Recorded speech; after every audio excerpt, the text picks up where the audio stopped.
का हम ये बता रहे थे कि किसी भी पॉइंट को कोऑर्डिनेट एक्सिस पे हम कैसे रिप्रेजेंट करेंगे। तो रिप्रेजेंट करने के लिए रिप्रेजेंट करेंगे मतलब लोकेट करेंगे। तो लोकेट करने के लिए हम देखो क्या करेंगे, कोऑर्डिनेट एक्सिस पे जैसे हम पॉइंट को हमने यहाँ पे मान लिया है 3 4, तो 3 4 जो है ये हमारे जो कोऑर्डिनेट्स हैं ये हमारा x का कोऑर्डिनेट होगा और ये हमारा y का कोऑर्डिनेट, मतलब first coordinate is x coordinate and y is coordinate of y। मतलब इससे जो है x को हम 3 पे देखेंगे कि ये x एक्सिस के 3 डिस्टेंस पे जाएंगे और y एक्सिस पे 4 डिस्टेंस पे आए। देखिए मैंने डॉटेड लाइन से मिला है x एक्सिस से ये और y एक्सिस से, तो ये देखो ये 4 हाइट तक गए हैं, ये देखिए ये 4 है और x एक्सिस पे 3 है, यहाँ पे ये हमारा पॉइंट ये हुआ।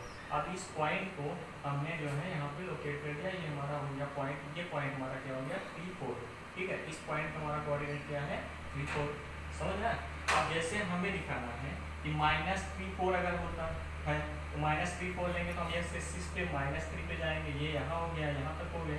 अब यहाँ पर 4 पे जाना है तो इसी के सामने हम 4 पे गए, तो ये हमारा ये पॉइंट हमारा ये मिल गया -3 और 4, मतलब x एक्सिस पे -3 पे गए और यहाँ पर ऊपर की ओर जब गए या y हमारा 4 है तो y एक्सिस पे हम 4 हाइट तक जाएंगे, तो 4 जो है ये हो गया हमारा कोऑर्डिनेट क्या हो गया -3 एंड 4। फिर अगर हमारा कोऑर्डिनेट दिया है मान लीजिए -3 -4 दोनों कोऑर्डिनेट हमारा नेगेटिव है, इस केस में हम ये हमारा थर्ड कोऑर्डिनेट पे होगा, क्योंकि इसके पहले मैंने एक्सप्लेन कर चुका है कि कौन सा कोऑर्डिनेट किस मतलब फर्स्ट कोऑर्डिनेट में क्या होगा, प्लस होगा प्लस प्लस होगा, माइनस प्लस होगा माइनस माइनस, क्योंकि देखिए यहाँ प्लस माइनस है तो उसी के अकॉर्डिंग हम देख लेंगे किस कोऑर्डिनेट में होगा। अब जैसे माइनस माइनस है तो थर्ड कोऑर्डिनेट में होगा, तो हम थर्ड कोऑर्डिनेट -3 है, -4 को लोकेट करना है तो हम x एक्सिस पे -3 पे गए, y एक्सिस पे 4 पे आए -4 पे, और दोनों का जो कोऑर्डिनेट है -3 और -4 हो गया, तो ये हमारा कोऑर्डिनेट इस पॉइंट को हम यहाँ पे लोकेट कर दिए जहाँ पे मिलेंगे। हम यहाँ पे डॉटेड लाइन से -3 पे देखो ये किया और फिर यहाँ पे डॉटेड लाइन लिया -4 तक किया, दोनों जहाँ पे इंटरसेक्ट किए उस पॉइंट हमारा क्या हो गया मतलब हमारा पॉइंट हो गया, पॉइंट का पॉइंट हो गया। हमारा कोऑर्डिनेट क्या था -3 -4। अब जैसे अगर हमारा सेम उसी तरह से अगर हमारा एक पॉजिटिव एक नेगेटिव है 3 और -4 है, तो हमारा यहाँ पे पॉजिटिव नेगेटिव, क्योंकि पॉजिटिव नेगेटिव हमने यहाँ पे समझाया है कि प्लस होता है माइनस है तो फोर्थ क्वाड्रेंट होगा, तो ये हमारा फोर्थ क्वाड्रेंट है। फोर्थ क्वाड्रेंट पे x 3 है तो x एक्सिस पे हम पॉजिटिव पे 3 गए, फिर y एक्सिस पे 4, हम y एक्सिस पे -4 तक आए, -4 यहाँ है तो हम यहाँ तक आए, दोनों यहाँ पे पॉइंट इंटरसेक्ट कर रहे हैं, तो ये हमारा पॉइंट ये होगा। तो यहाँ पर इस पॉइंट को हमने देखिए यहाँ पे डार्क सर्कल किया हुआ है, एकदम से डॉट किया हुआ है, तो ये 3 और -4 हमारा क्या हो गया 3 -4, ये हमारा कोऑर्डिनेट हो गया। मतलब इस हेल्प से हम किसी भी पॉइंट को लोकेट कर सकते हैं कोऑर्डिनेट एक्सिस पर, आसानी से कोऑर्डिनेट एक्सिस पर लोकेट कर सकते हैं। देखिए कभी कभी क्या होता है, क्वेश्चन बनता कैसे एग्जाम में क्वेश्चन जैसे बनता है इसमें कि जैसे हमारा ये पॉइंट दे देगा और बोलेगा कि ये किस कोऑर्डिनेट में लाई कर रहा है। जैसे मान लीजिए कि पॉइंट दे दिया, कोऑर्डिनेट दे दिया 3 5, अब बोले कि ये किस क्वाड्रेंट में होगा, तो दोनों पॉजिटिव है तो हम बता देंगे फर्स्ट क्वाड्रेंट में हो गया।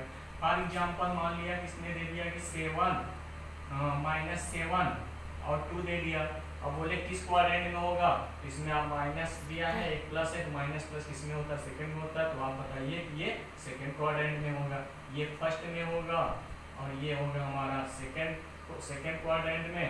इस तरह से हमें एक्सप्लेन करके बताना है, ठीक है, कि हमारा किस क्वाड्रेंट, क्वेश्चन ऐसे ही पूछता है कि किस क्वाड्रेंट में लाई करेगा। जैसे मान लिया दे दिया -3 और -3 दे दिया, बोला किस क्वाड्रेंट में लाई करेगा, थर्ड में होगा, क्योंकि थर्ड क्वाड्रेंट में दोनों माइनस माइनस होता है, तो थर्ड क्वाड्रेंट में होगा।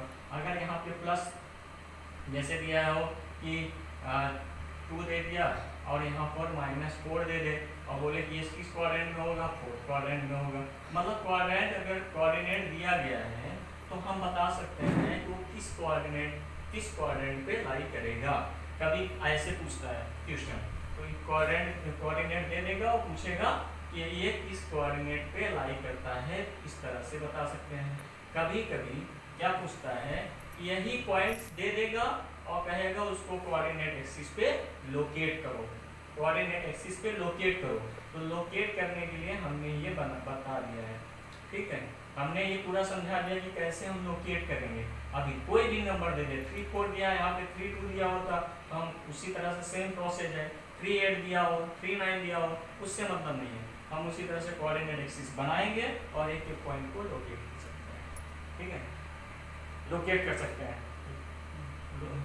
ठीक है, और एक बात और बताना इसमें जरूरी है कि कोऑर्डिनेट एक्सिस का मैं इतने ही जो क्लास 9 के सिलेबस में है, इतने इसी बस इतना ही कोर्स में है कि इतना ही चीज़ पूछा जाएगा। कभी कभी एक चीज़ और पूछ लेता है, जैसे मान लिया कि यहाँ पर ये कोऑर्डिनेट ना दे करके ऐसे ग्राफ दे दिया और बोले कि ये बताओ कि इस पॉइंट का कोऑर्डिनेट बताओ। तो पॉइंट का कोऑर्डिनेट बताने के लिए हम देखेंगे ये एक्स एक्सिस पे कहाँ पे 3 पे है या वाई एक्सिस पे 4 पे है, तो हम बता सकते हैं 3 4 है। ठीक है, कोऑर्डिनेट मतलब ऐसे देख करके पॉइंट लोकेट कर दो, बोले पॉइंट का कोऑर्डिनेट देखें। तो यहाँ मान लो यहाँ पे कोई पॉइंट पूछ ले, इस पॉइंट का कोऑर्डिनेट बताओ, तो ये देखेंगे ये 2 है और यहाँ से 3 डिस्टेंस पे है, एक्स एक्सिस से 3 डिस्टेंस पे तो 3 लिख दिया, वाई एक्सिस पर ये 2 हाइट तक है तो यहाँ पे 3 2 हो गया।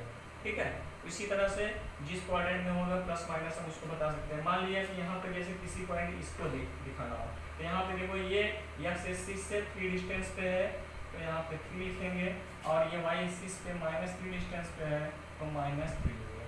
3 और -3 इस पॉइंट का कोऑर्डिनेट हो गया। मतलब सेम इस तरह से हम कोऑर्डिनेट के पॉइंट्स को फाइंड कर सकते हैं। मतलब हमने क्या क्या बताया कि क्या क्वेश्चन पूछा जा सकता है। पहले हमें ये चीज़ अगर याद है तो हम बता सकते हैं कि क्वाड्रेंट कौन सा पॉइंट किस क्वाड्रेंट पे लाई करेगा, इस तरह के क्वेश्चन बनेगा। सेकेंड टाइप का जो क्वेश्चन बनता है वो ये होता है कि हमें पॉइंट्स दिया रहेगा और कहेगा कि उसे कोऑर्डिनेट एक्सिस पे लोकेट करो, उसे भी हमने बता दिया। थर्ड पॉइंट ये है, थर्ड क्वेश्चन कैच का जो क्वेश्चन होता है कि हमें ऐसे कोऑर्डिनेट एक्सिस का ग्राफ दिया होगा और वहाँ पे पूछेगा कि पॉइंट का कोऑर्डिनेट बताइए, तो पॉइंट का कोऑर्डिनेट कैसे बताया जाएगा। ये तीनों टाइप के क्वेश्चन को मैंने एक्सप्लेन कर दिया है। ठीक है, सेम पूरे कोऑर्डिनेट ज्योमेट्री में पूरा प्रोसेस यही है, इसके अलावा कुछ भी नहीं है किसी भी क्लास में। और वर्ड प्रॉब्लम में जैसे भी पूछता है क्वेश्चन के अकॉर्डिंग हम समझ के सब कुछ करना है, इसके अलावा कोऑर्डिनेट ज्योमेट्री में कुछ भी नहीं करना है। पूरे 9th के कोर्स में यही है।